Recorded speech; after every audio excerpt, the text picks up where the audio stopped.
ქალბატონებო და ბატონებო, საქართველოს პრეზიდენტი, ბატონი მიხეილ ყაველაშვილი.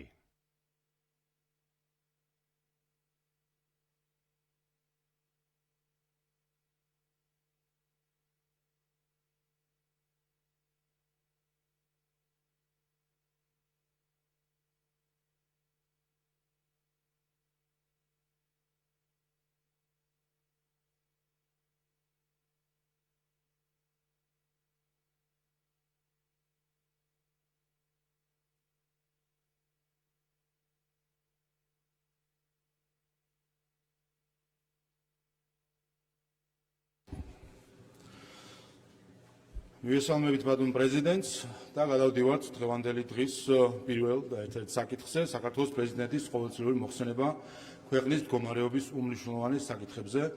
ბატონ პრეზიდენტს ვთხოვთ ტრიბუნასთან.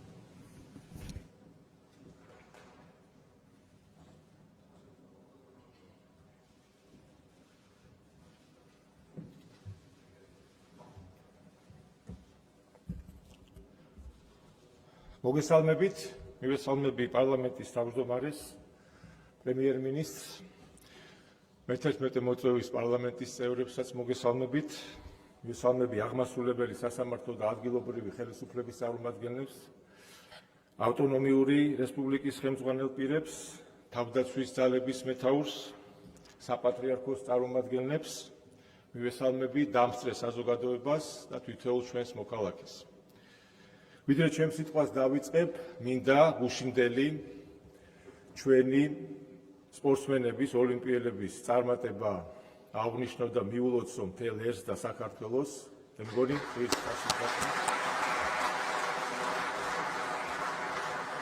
მიულოცო თითოეულ მათგანს მსმენელებს, იმ ადამიანებს, ვინც ამ წარმატებისთვის ბევრი იშრომა და ეს ისტორიული შედეგი დადო ჩვენი ქვეყნისთვის და მართლაც ალბათ ენით აუხსნელი სიხარულია და კიდევ ერთხელ ულოცავ მათ და მთელ საქართველოს.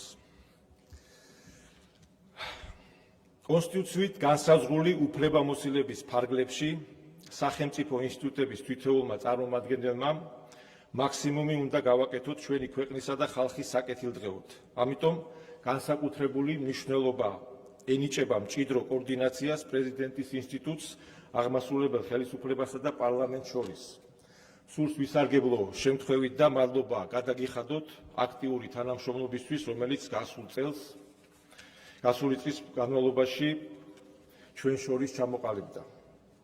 საქართველოს სახელმწიფოს უზენაესი კანონის, ჩვენი ქვეყნის კონსტიტუციის პრეამბულაშივე აღნიშნულია, რომ ჩვენ უნდა განვამტკიცოთ სახელმწიფოებრივი დამოუკიდებლობა, დავამკვიდროთ დემოკრატიული საზოგადოებრივი წესწყობილება, ეკონომიკური თავისუფლება და სოციალური სამართლებრივი სახელმწიფო.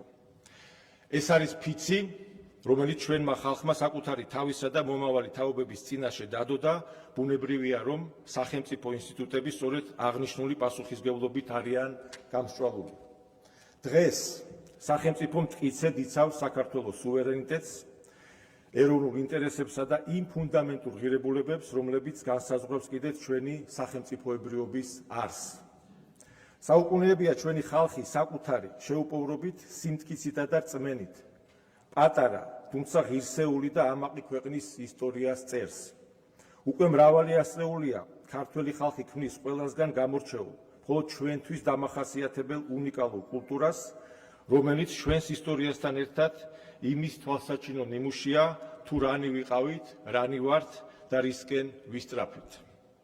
ჩვენმა მრავალსაუკუნოვანმა ისტორიამ გვიჩვენა, რომ სამშობლოსთვის, წმენისა და სიმართლისთვის ბრძოლა უალტერნატივოა. რაზეც ის ფაქტი მეტყველებს, რომ ჩვენ არა მხოლოდ გადავრჩით, არამედ შევინარჩუნეთ ჩვენი ეროვნული თვითყოფადობა და იდენტობა. ეს არის გზა, რომელიც ჩვენმა წინაპრებმა განვლეს, შესაბამისად თითოეული ჩვენგანი, საქართველოს თითოეული მოქალაქე, ვალდებულია ამ გზას ერთგულად მიხვდეს. დღეს უკვე ჩვენ ვართ პასუხისმგებელი იმაზე, თუ როგორი იქნება საქართველოს მომავალი და როგორი ქვეყანა გვინდა ავაშენოთ ჩვენი შვილებისთვის. საქართველოს გრძელვადიანი განვითარებისთვის აუცილებელია, რომ მომავალი თაობებისთვის ამოსავალი წერტილი იყოს საკუთარი სამშობლოს სიყვარული, სუვერენიტეტისა და დამოუკიდებლობის გაფრთხილება, ოჯახური ღირებულებებისა და ტრადიციების პატივისცემა. მსოფლიო გამოწვევების ფონზე უდიდესი მნიშვნელობა აქვს, რომ სახელმწიფო საკუთარი შესაძლებლობების ფარგლებში უზრუნველყოს ფიზიკურად ჯანმრთელი, კრიტიკულად მოაზროვნე და საერთაშორისო მასშტაბით კონკურენტუნარიანი ახალგაზრდების აღზრდა, რომელთათვისაც თავისუფლების განცდა მჭიდროდ იქნება დაკავშირებული სამშობლოსთან. დღეს მთელი საერთაშორისო საზოგადოება ხედავს, რომ 2025 წელი მსოფლიოსთვის წყალგამყოფი გახდა.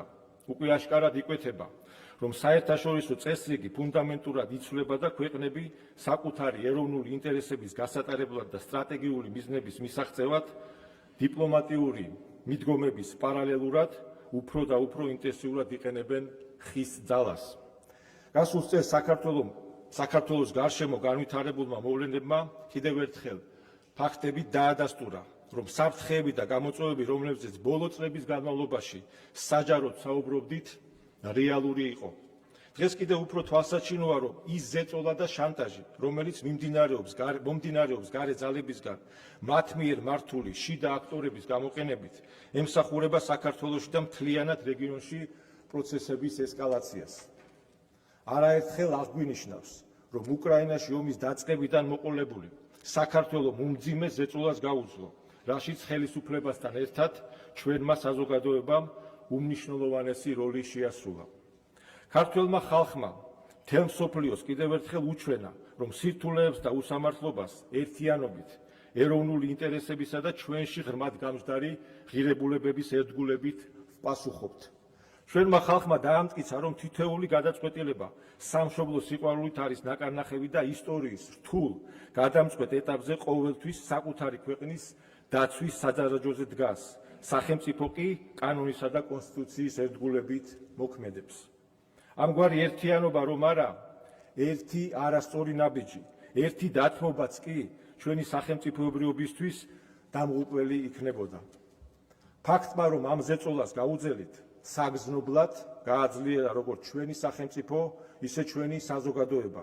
შედეგად დღეს ახალი მსოფლიო წესრიგის ფორმირების ფონზე ნებისმიერ გამოწვევას უფრო გამოცდილი და გაძლიერებული შევხვდებით. მსოფლიოში არსებული არაპროგნოზირებადი მდგომარეობის გათვალისწინებით, როდესაც თითოეული აქტორი უპირველეს ყოვლისა საკუთარი სტრატეგიული ინტერესებით ხელმძღვანელობს, მნიშვნელოვანია ბოლომდე დავიცვათ და მოუფრთხილდეთ ჩვენი ქვეყნის ეროვნულ ინტერესებს. ჩვენი პრაგმატული და მრავალვექტორული საგარეო პოლიტიკის არსი მშვიდობისა და დამოუკიდებლობის დაცვაა. საქართველოს სამშვიდობო პოლიტიკას ატარებს და ეს საქმით დავამტკიცეთ, რასაც არა მხოლოდ ჩვენი ქვეყნისთვის, მთელი რეგიონის უსაფრთხოებისთვისაც ფუნდამენტური მნიშვნელობა აქვს. არსებული საერთაშორისო ვითარების გათვალისწინებით ეფექტიანად მოქმედების შემთხვევაში შეგვიძლია, რომ საქართველო საერთაშორისო პროექტების განხორციელებისთვის საკვანძო ქვეყნად ვაქციოთ. ხელი შეუწყოთ აზიის, ევროპისა და ახლო აღმოსავლეთის ეკონომიკურ ინტეგრაციას, განვამტკიცოთ სამხრეთ კავკასიის რეგიონალური ჰაბის სტატუსი და ჩვენს პარტნიორ ქვეყნებთან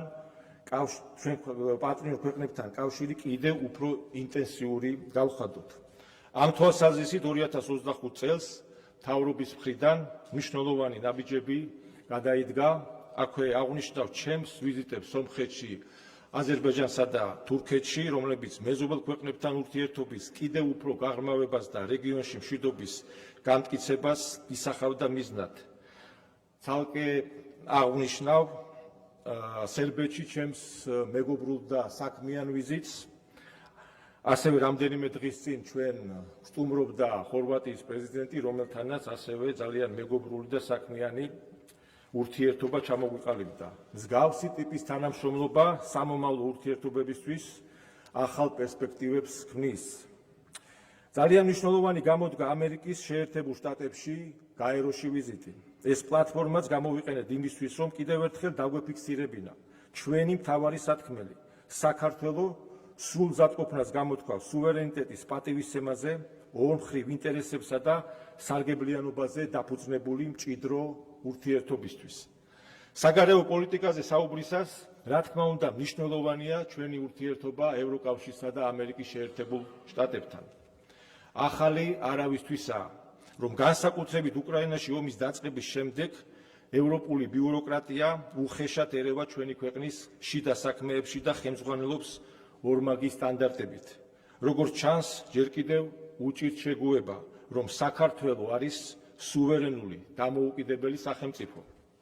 ისინი ჩვენს ქვეყანას თავიანთი გეოპოლიტიკური პროექტის ნაწილად აღიქვამენ, რომლის ფარგლებში საქართველო მათ მიერ დასახული კონკრეტული მიზნები უნდა შეასრულოს. მოუწევთ მათ შეგუება, რომ საქართველო არის დამოუკიდებელი, სუვერენული და ღირსეული სახელმწიფო. რაც შეეხება ამერიკის შეერთებულ შტატებს, ჩვენი მხრიდან დაფიქსირებულია სრული მზადყოფნა სტრატეგიული პარტნიორობის აღდგენისა და ურთიერთობის სუფთა ფურსიდან დაწყების შესახებ, რაც გამოიხატა პარტნიორობის გზამკვლევის შეთავაზებაში, რომელშიც დეტალურად იქნებოდა გაწერილი ორი ქვეყნის ინტერესები. ისიც ფაქტია, რომ ჩვენს ხედვებს შორის მრავალი მიმართულებით არსებობს. თანხმედრა შესაბამისად ყურადღებით დავაკვირდებით, თუ როგორ განვითარდება მოვლენები, მით უფრო მსოფლიოში დღეს არსებული რთული და არაპროგნოზირებადი გეოპოლიტიკური ვითარების გათვალისწინებით. საერთაშორისო ასპარეზზე არსებული გამოწვევებისა და ქვეყნის გარედან მომავალი ზეწოლის ფონზე რასაკვირველია 2025 წლის ადგილობრივი თვითმმართველობის არჩევნებს გამორჩეული მნიშვნელობა ჰქონდა, მიუხედავად იმისა, რომ არჩევნები უმაღლეს დონეზე საერთაშორისო სტანდარტების სრული დაცვით ჩატარდა, ჩვენი საზოგადოებისთვის აშკარა იყო, რომ რადიკალურ ოპოზიციას სულ სხვა გეგმა ჰქონდა.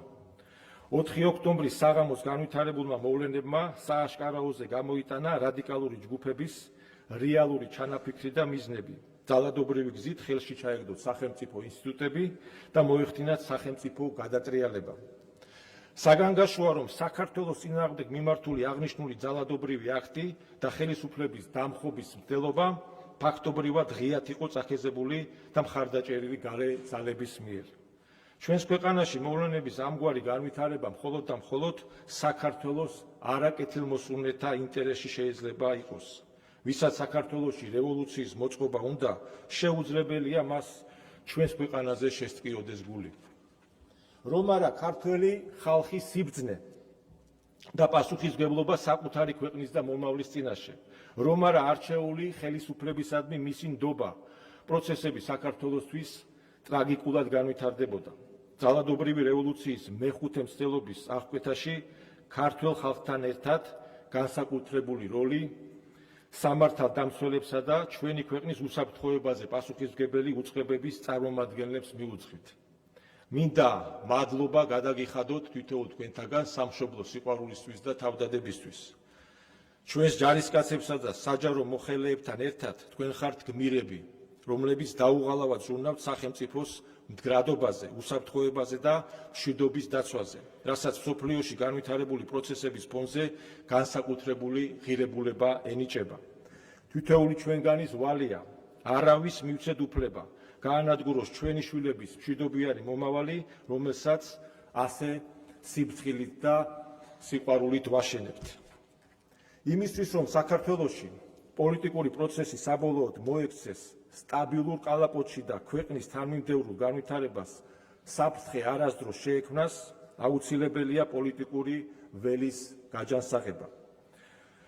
ჯანსაღი პოლიტიკური გარემოს შექმნა კი აზრთა სხვადასხვაობის და ამა თუ იმ სახელმწიფოებრივ საკითხზე მსჯელობის გარეშე შეუძლებელია. ამიტომაც მისასალმებელია საქართველოს პრემიერ-მინისტრის ინიციატივა ეროვნული მნიშვნელობის საკითხებზე დებატების წახალისებასთან დაკავშირებით. ჩვენ ვალდებული ვართ შევქმნათ ყველანაირი პირობა იმისთვის, რომ ჩვენს მოქალაქეებს დაბალანსებულ, ობიექტურ ინფორმაციასა და სხვადასხვა შეხედულებების მქონე პოლიტიკური ძალების დისკუსიაზე ჰქონდეთ წვდომა, რადგან ეს ყველაფერი ინფორმირებული გადაწყვეტილების მიღების აუცილებელი წინაპირობაა.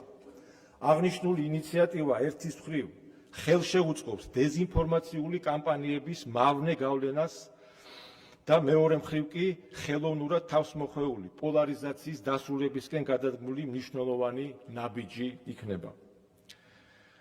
ჩვენი ქვეყნისთვის კვლავ უმთავრეს გამოწვევად რჩება ჩვენი ოკუპირებული ტერიტორიები. აქაც ჩვენი გზავნილი კაფიოა, ყველაფერი უნდა გავაკეთოთ იმისთვის, რომ ჩვენს აფხაზ და ოს დაძმებთან ერთად ერთიანი, ძლიერი, განვითარებული და მშვიდობიანი საქართველო ავაშენოთ. ჩვენი ნაბიჯები ადასტურებს, რომ არა მხოლოდ საუბრობთ მშვიდობაზე, არამედ რეალურად ვზრუნავთ მის უზრუნველყოფაზე, რაც ნდობის აღდგენისა და ჩატეხილი ხიდების ხელახლა აგების გზაზე მნიშვნელოვან წინაპირობად შეიძლება გადაიქცეს. სამშვიდობო პოლიტიკა, ეკონომიკური წინსვლა და კეთილდღეობაზე მაღალი ხარისხის განსაზღვრა, რომელიც ადრე თუ გვიან აუცილებლად მიგვიყვანს ჩვენი ქვეყნისა და ხალხის საბოლოო გაერთიანებასთან. ამის წმენას კი ჩვენი საერთო ისტორია, კულტურა და ღირებულებები გვიმყარებს. რა თქმა უნდა, საქართველოს წინაშე არსებული საფრთხეების განეიტრალება ძალიან მნიშვნელოვანია, თუმცა ამასთან ერთად ხელისუფლებას საკუთარი ქვეყნის მოსახლეობის წინაშე უდიდესი პასუხისმგებლობა აკისრია, რაც პირველ ყოვლისა ეკონომიკურ განვითარებას, სოციალური მდგომარეობის გაუმჯობესებასა და კეთილდღეობის ზრდას გულისხმობს. გლობალურ დონეზე არსებული კრიზისული ვითარების ფონზე სახელმწიფომ შეძლო ბიუჯეტის, ხელფასებისა და პენსიების ზრდის უზრუნველყოფა. არაერთი გავლენიანი საერთაშორისო ინსტიტუტის მონაცემებით დასტურდება, რომ ეკონომიკური ზრდის ტემპით საქართველოს მსოფლიოში ერთ-ერთი მოწინავე ადგილი უკავია.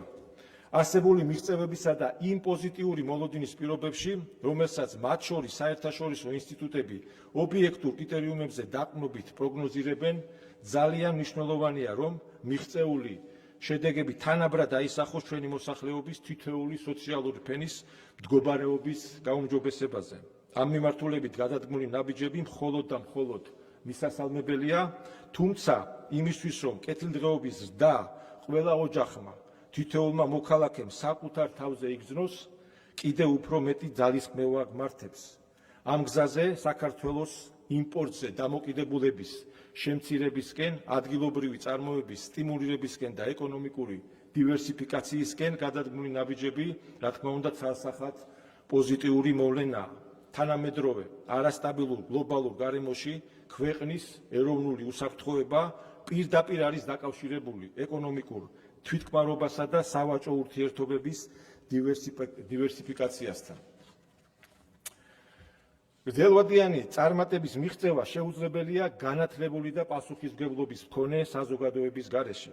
სახელმწიფოს მიზანი კი ისეთი საგანმანათლებლო სისტემის ჩამოყალიბება უნდა იყოს, რომელიც ეროვნულ ინტერესებს, სამშობლოს სიყვარულს, ჩვენი წარსულისა და აწმყოს გააზრებას დაეფუძნება და თანამედროვე გამოწვევების პირობებში საქართველოს წინაშე არსებული სირთულეების დაძლევაზე იქნება ორიენტირებული.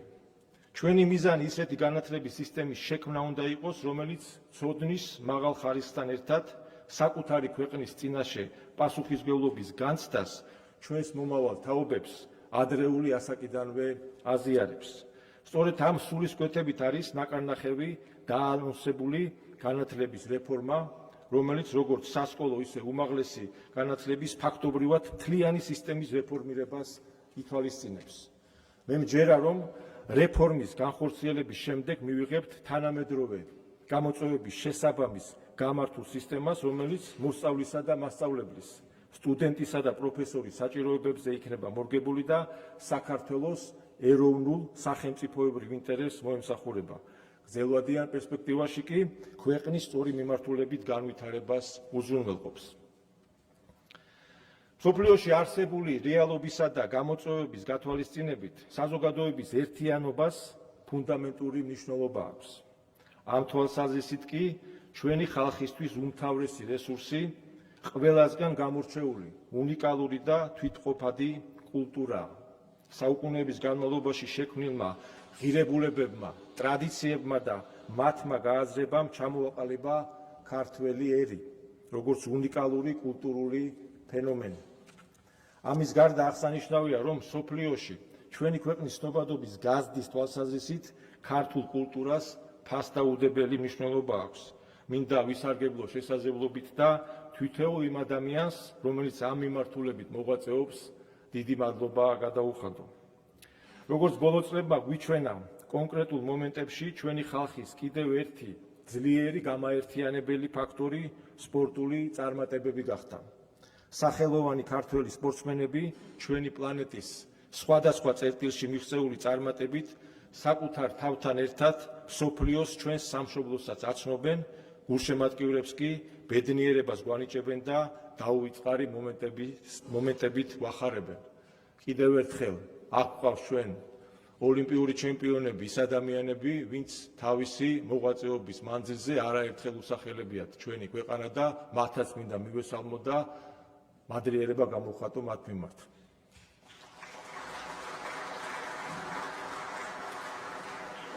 ამ მხრივ მნიშვნელოვანია, რომ პრემიერ-მინისტრმა სპორტის განვითარება ერთ-ერთ პრიორიტეტულ საკითხად დაასახელა, რისთვისაც მასაც უხდი მადლობას.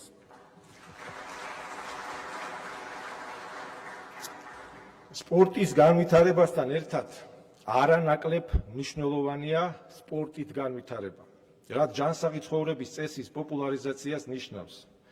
ადამიანების ყოველდღიურობაში სპორტული ცხოვრების ინტეგრაციის ხელშეწყობა და სხვადასხვა სფეროში აღნიშნული მიდგომის დანერგვა ერის ჯანმრთელობის ხარისხის დასთან ერთად უზრუნველყოფს ჩვენი მოსახლეობის, განსაკუთრებით კი ახალგაზრდების მავნე ზეგავლენისგან დაცვას.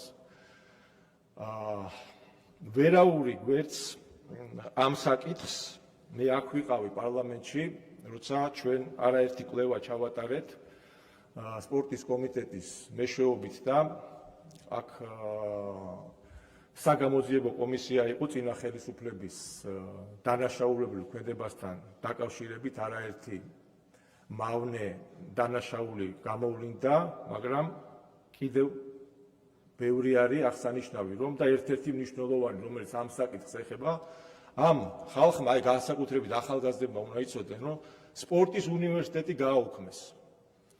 ამ სპორტის უნივერსიტეტის ის, რაც სპორტული, ასე ვთქვათ, ინფრასტრუქტურა გაანადგურეს, ამასთან ერთად სპორტის უნივერსიტეტი გაანადგურეს და გააუქმეს და 7 წლიანი პაუზა იყო და დეფიციტი შეიქმნა სკოლებში სპორტის მასწავლებლების. ჩვენ აქ არაერთი კვლევა ჩავატარეთ, აი შოთა ხაბარელი დამეთანხმება და ფიზიკის, ისტორიის და ქართულის მასწავლებლებს ჰქონდათ შეთავსებული სპორტის გაკვეთილები. არც კი ატარებდნენ და ამან რა გამოიწვია, რა კვლევაზე მაქვს საუბარი, ჯანდაცვის ორგანიზაციებთან ერთად ჩვენ ჩავატარეთ კვლევა და საქართველოს არაგადამდები დაავადებების, სიკვდილიანობის სტატისტიკით ერთ-ერთი მოწინავე იყო ევროპის ქვეყნებში. ეს დაახლოებით 7-8 წლის წინ გავაკეთეთ ეს კვლევები. აი ეს ჭარბწონიანობა, ეს შედეგი, რომელიც ამ მავნე ხელისუფლებამ ჩაიდინა, სწორედ ეს შედეგი იყო, რაც მოიტანა მათმა პოლიტიკამ, რომ განადგურებული სპორტული ინფრასტრუქტურა და სპორტის მასწავლებლების დეფიციტი და საერთოდ დაახლოებით ჩვენ სხვათა შორის ბატონ პრემიერთან ერთად ამ საკითხებთან მიმართებაში არაერთი დისკუსია გქონდა იმ პროფესორების და პედაგოგებისგან განსხვავებით, ნამდვილად არგუმენტებით ვიყავი მე მისული ბატონ ირაკლისთან და დღეს რომ ხორციელდება მთელი ქვეყნის მასშტაბით ყველა რეგიონში მულტიფუნქციური სპორტული ობიექტები, სწორედ ეს არის პასუხი, რომ როგორმე სასწრაფოდ უნდა შექმნათ ეს ინფრასტრუქტურა, რომ ჩვენი მოსახლეობა ჩაერთოს ჯანსაღი ცხოვრების წესით და ჯანსაღ ცხოვრებაში და სპორტული აქტივობებით იყოს დაკავებული, რომ როგორმე გავზარდოთ იმ ადამიანების რიცხვი, ვისაც სურვილი ექნება, რომ სპორტული და ჯანსაღი ცხოვრების წესით დაკავდეს. ეს ძალიან მნიშვნელოვანი საკითხი და არ შემეძლო, რომ ამას არ შევხებოდი, იმიტომ რომ დღეს უფრო განსხვავებული რეალობა გვაქვს და დაახლოებით 25%-ია ჩვენი მოსახლეობის, ვინ ჩართულია და აუცილებლად უნდა ავიდეთ და გადავცეთ 50%-ს და დარწმუნებული ვარ, რომ ესეც იქნება იმ ტემპით, რა ტემპითაც დღეს ვითარდება ჩვენი სპორტული ინფრასტრუქტურა, იმიტომ რომ ინფრასტრუქტურის გარეშე შეუძლებელია ადამიანმა ისარგებლოს სპორტული, ასე ვთქვათ, სერვისებით და ეს ერთ-ერთი პირობაა იმისთვის, რომ ჯანმრთელი და განათლებული და კონკურენტუნარი დასაწყისში რაც ვილაპარაკე, კონკურენტუნარიანი ახალგაზრდები უნდა გავზარდოთ და ყველა განვითარებული ქვეყნის ახალგაზრდას გაუწეველ კონკურენციას. აი ეს იყო ჩემი გადახვევა და აუცილებელი და მნიშვნელოვანი საკითხი. ფაქტია, კულტურა და სპორტი ჩვენი ქვეყნის ცნობადობის გაზრდის, ხალხის ერთიანობისა და ეროვნული იდენტობის განსაზღვრის თვალსაზრისით უმნიშვნელოვანეს როლს ასრულებს, ამიტომ ჩვენი ვალდებულებაა აღნიშნული სფეროების მაქსიმალურად ხელშეწყობა და განვითარება. როდესაც ქართულ ტრადიციებზე, იდენტობასა და კულტურაზე ვსაუბრობთ, უნდა გვახსოვდეს, რომ მათზე უმთავრესი გავლენა ქრისტიანულმა რელიგიამ იქონია. ჩვენი ერის უმდიდრეს 3000 წლოვან ისტორიაში ქრისტიანობის მიღება გარდამტეხი მომენტი აღმოჩნდა, რამაც წარსული 17 საუკუნე ჩვენი აწმყო და მომავალი განსაზღვრა. ჩვენი ხალხი ერთ-ერთი პირველი იყო, რომელმაც ქრისტეს მოძღვრებას გაუღო გული და უნიკალურ, უძველეს და უწყვეტ ქრისტიანულ ცივილიზაციას ჩაუყარა საფუძველი. დროთა განმავლობაში ქრისტიანობა და ქართველობა ერთმანეთისგან განუყოფელ ცნებებად იქცა. ამიტომ ჩვენი წინაპრებისთვის სამშობლოზე ზრუნვა, სარწმუნოებაზე ზრუნვას, ქვეყნისთვის ბრძოლა კი უფლისთვის ბრძოლას გულისხმობდა. სწორედ ქრისტიანულმა რელიგიამ იქონია უმთავრესი გავლენა ქართველების ცივილიზაციულ არჩევანზე და ჩვენში ზნეობრივი, შემწყნარებლური თუ კეთილშობილური პრინციპების დამკვიდრებას მნიშვნელოვნად შეუწყო ხელი. როგორც მოგეხსენებათ, წელს ჩვენ აღვნიშნავთ 1700 წელს ჩვენი ერის გაქრისტიანების. ეს უდიდესი ისტორიაა, რომელიც შეგვახსენებს, რომ სწორედ აქ საქართველოში ჩამოყალიბებულმა ქრისტიანულმა ცივილიზაციამ უამრავ დაპყრობელს გაუძლო.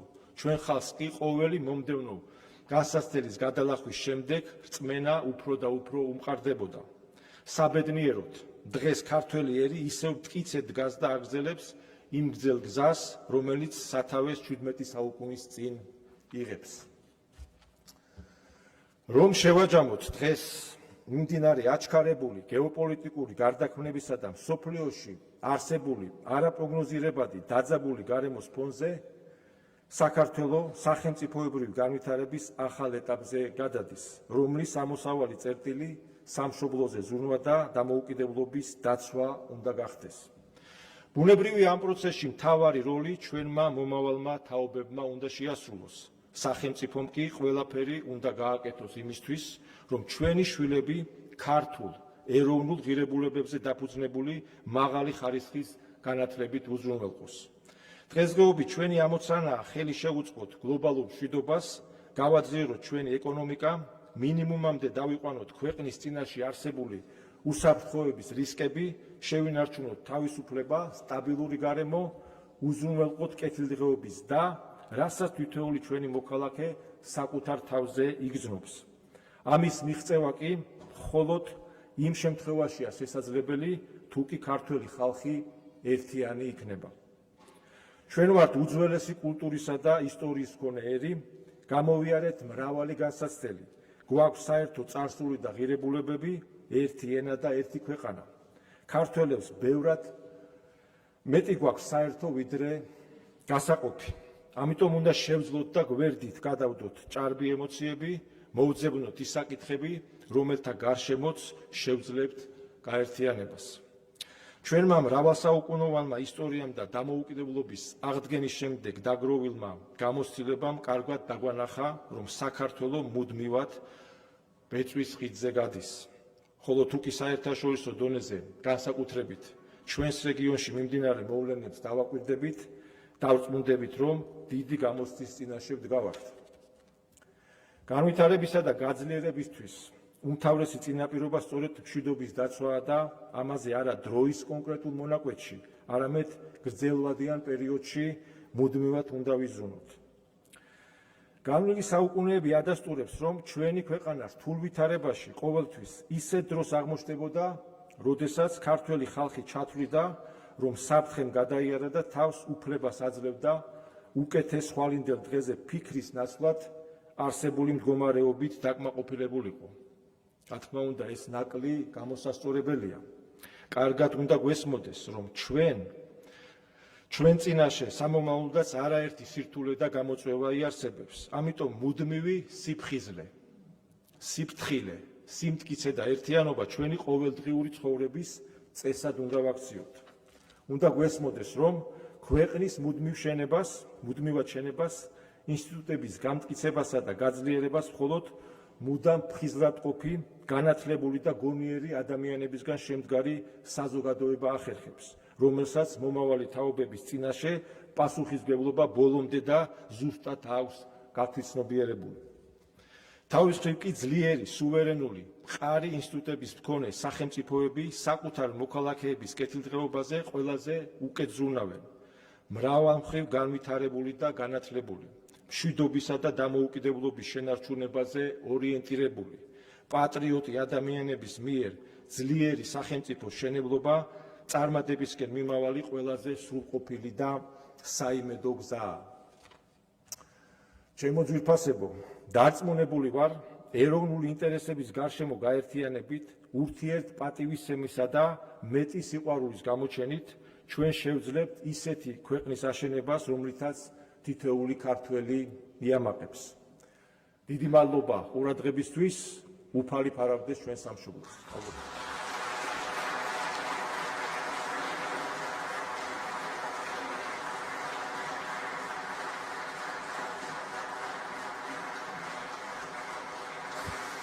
მადლობა ბატონო პრეზიდენტო, შეგიძლიათ დაიკავოთ თქვენი ადგილი, კოლეგებო, როგორც